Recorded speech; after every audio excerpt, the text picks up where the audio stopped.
Greg Thomas, welcome to Empower Network TV. How we doing today? Oh, dude, I want to hear all about how you guys are making believers on the court and off the court. For those that don't know you, Greg, can you give them a bit of a snapshot of who you are, where you live, and what you love doing before we dive into the story? Good, good. My name is Greg Thomas. I am 28 years in the making of working with the Plano Independent School District. I work now in the truancy division, and our main task is to go out and find students that are in jeopardy of not graduating, putting them into the fold, and giving them a chance to compete in the real world.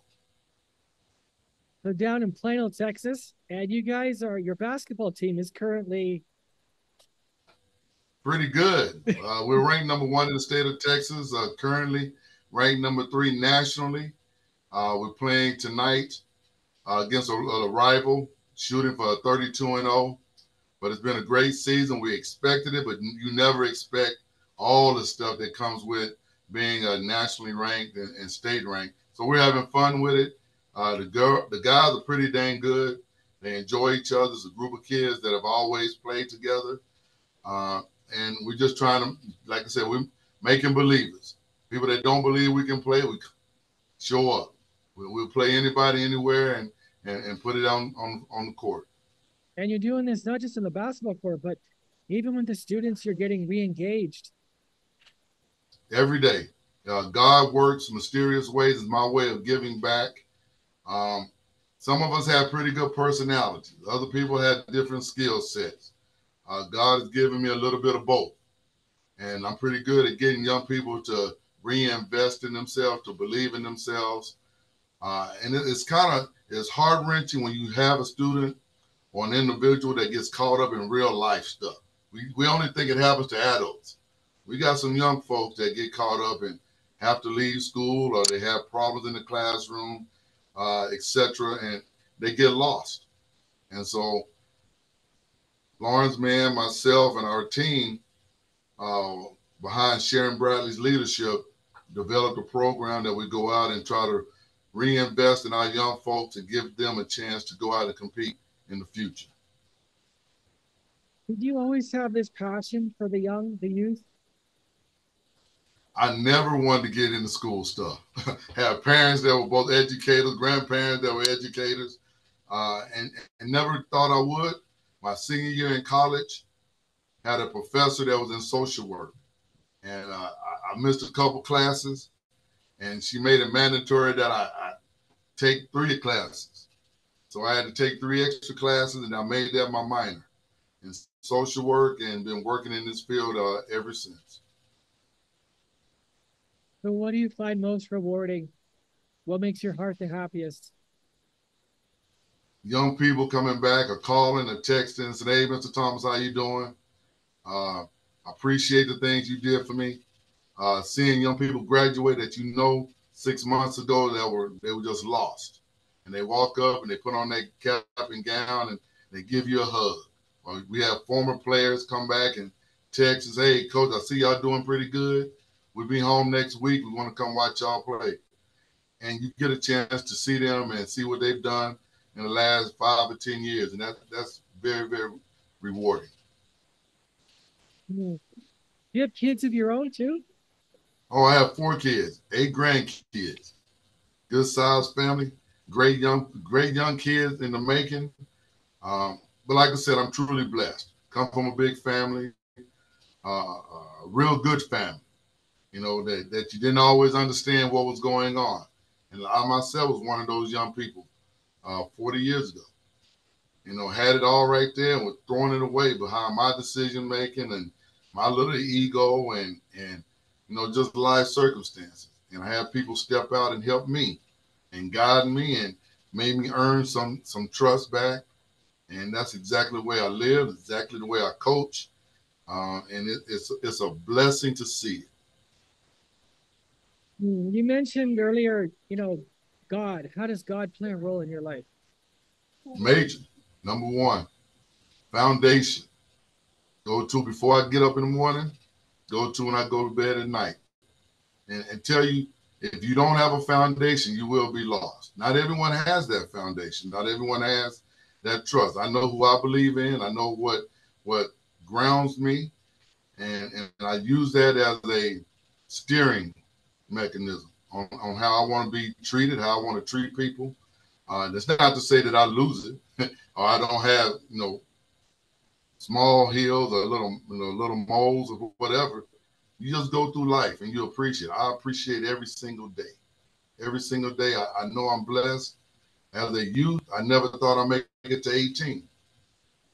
I turned 18 and I was playing college football. Come on, look, put that in perspective. Never thought I'd be 21. And I remember crying like a baby when I turned 21. So those weren't my goals. It was just live and try to do right and, hang out with knuckleheads. Those were my heroes. Not the people that were doing the good things, just the people that were getting recognition for crazy stuff. And then when I turned 21, man, it was a blessing.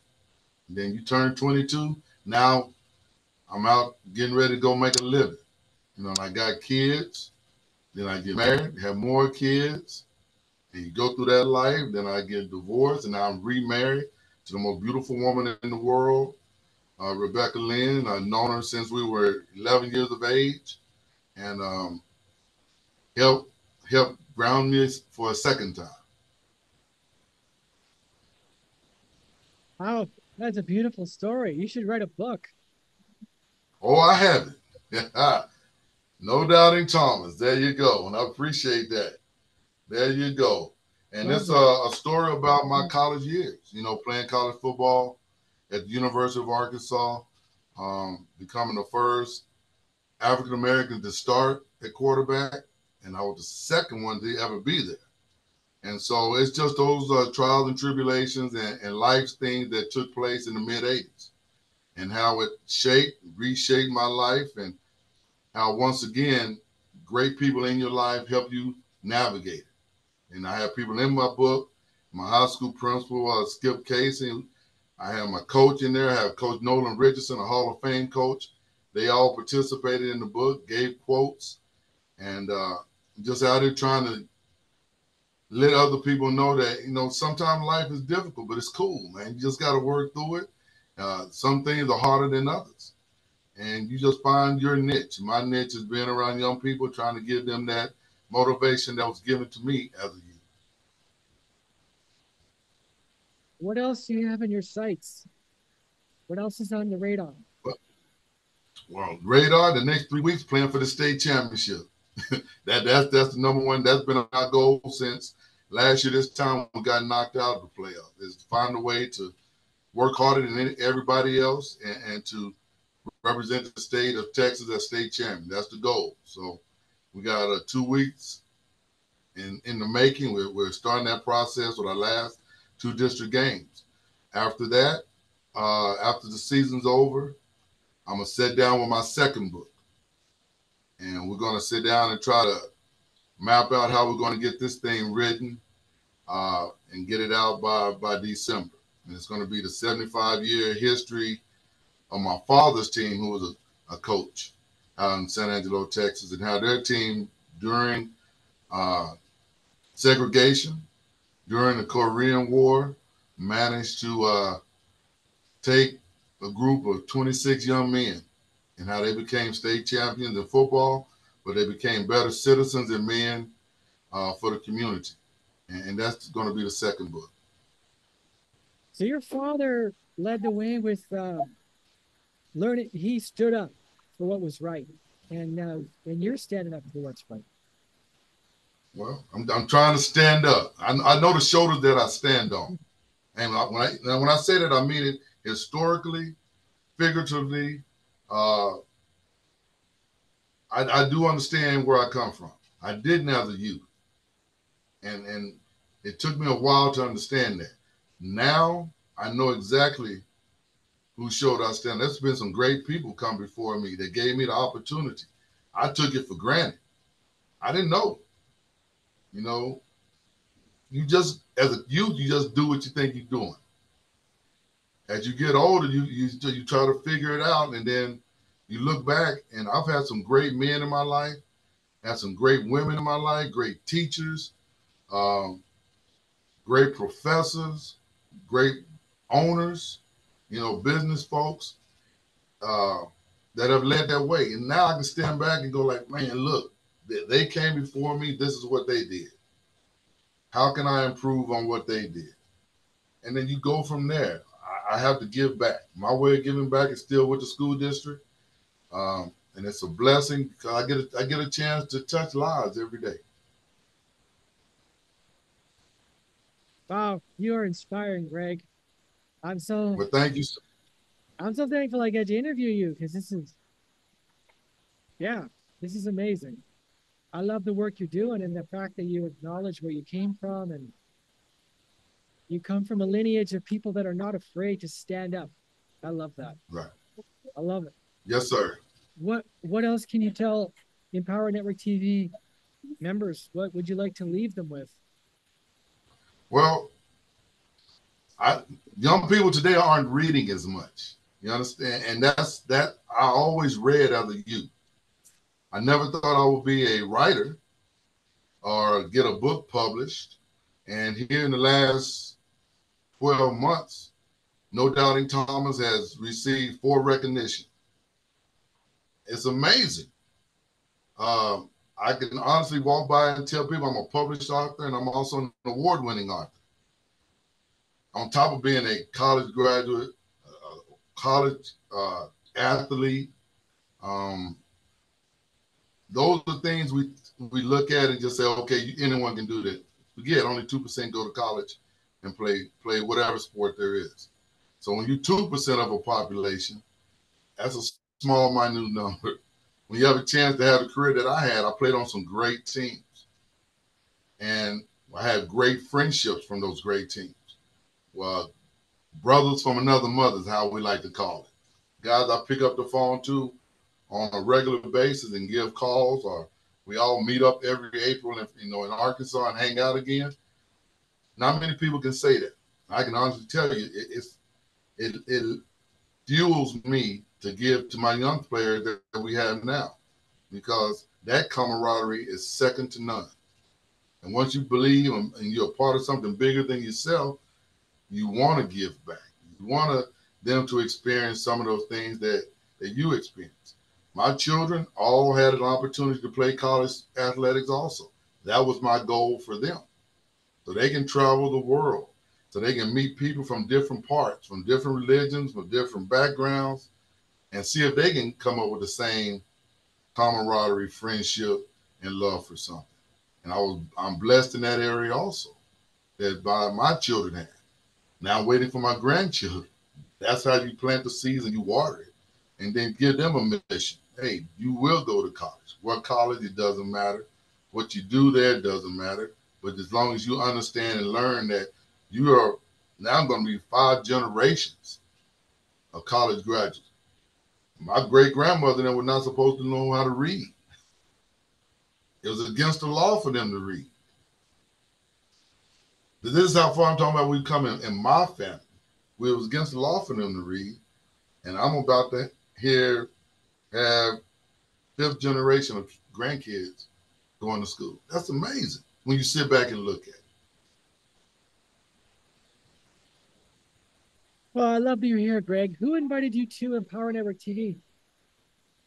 I was just walking on the cell phone, going through, checking out different ways to get the book out.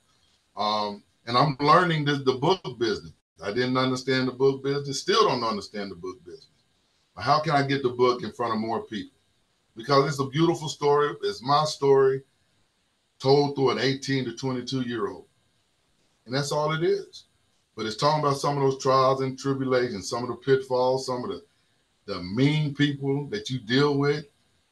And it's during a part of history where people don't want to talk about. And it's only been 40 years ago. Man, we had like 40 years is a long time. It's not that long ago that we couldn't vote in this country. You had to pay a poll tax if you were black to vote. I'm talking about those kind of historic events that led to me where I was at the University of Arkansas to where I am today. So how do I get the book out there? trying to figure it out. And I came across the network. I joined. It said join. I joined. Hey, let's see what this is about. And for me, it's just doing podcasts, finding ways to get it out there through Goodreads, through Amazon, through my own, no doubting Thomas, Harvard.com. That's my own email on Facebook, messaging me, just trying to find different ways that I can get the book out there, but also that we can benefit from it, or I can benefit instead of Amazon benefit. If you understand what I'm saying. Because, it's hard work. And I had 3 jobs. I got a beautiful wife. I got to take care of a household. And that's not a complaint. That's exactly what it is. Then we had 3,000 students on my campus. Got to find a way to help those young people. Then I got my own grandkids, and then I like to write. I'm going to write a second book beginning here in about May, and going to see how that fuels and how we can get that to people also. Oh, I love your grit. Yeah. I've always been a fighter, man. I've always been a fighter. Yeah. Yes, sir. And I thank you for the opportunity to come on. I like what you're doing, the traveling. That's amazing. I'm gonna get back to that myself. And I want to go back to DC, and I want to go to Seattle. I want to go up and see all the phases at Mount Rushmore and revisit those places. Go back to Tennessee. Go to Lorraine's Hotel. I want to go back to San Diego. And see those things I did when I was in my youth playing ball. I want to go back now as a grown man and walk and see and take it in again.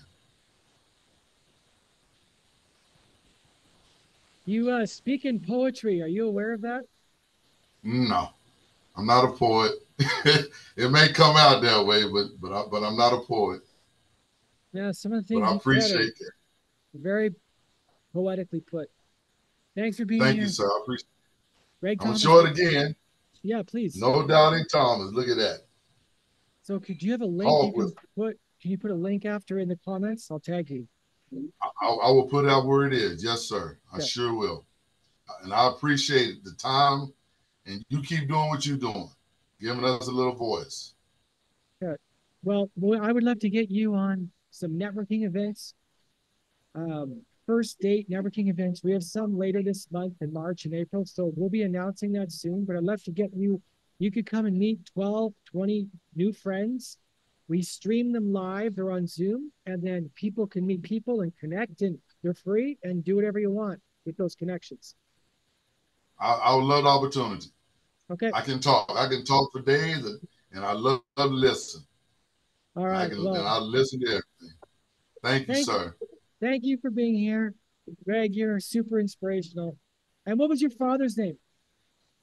Allie Lee Thomas Sr. Well, thank you to him for leading the charge. Yeah. Yes, sir. Thank you for saying that. Okay. Appreciate it. Have a beautiful day. You too, Greg. Helping out. All right.